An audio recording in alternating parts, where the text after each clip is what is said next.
little gardening club for the Boys and Girls Club. And so what you're going to get today for your first gardening assignment, we should call it, is you're going to get a pot like this, and it's full of potting soil. It's a special kind of soil that has these little white things in it. And what that does is make sure that your pot doesn't get too wet. If it gets too wet, then your little baby plants are going to rot or they could get moldy.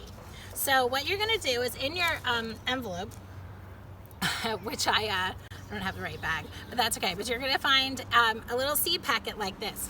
Be careful when you open it, just like if you do like a packet of oatmeal, you want to shake the seeds down to the bottom because the seeds are really, really, really small.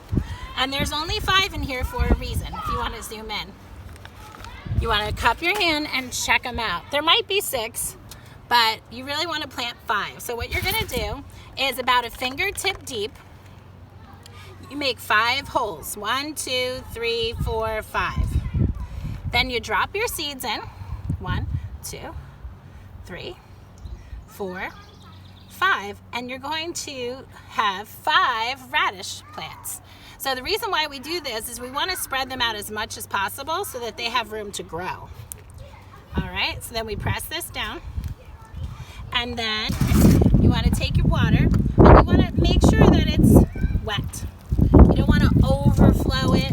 If you don't have a watering can, that's okay. You can just use a glass of water, but that's enough. You also want to be aware that the water is going to seep through. It might take it a few minutes, but there's holes on the bottom of the pot.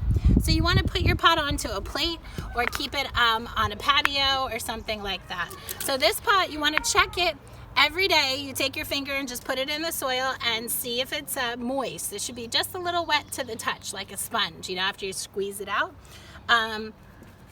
So that's it. And then within about 5 to 7 days, you'll be able to see little seedlings start to pop up.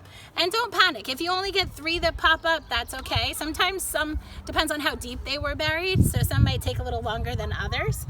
If you have any extra seeds, you might want to save it on the side because if one doesn't come up, you can always plant another one and it'll grow after.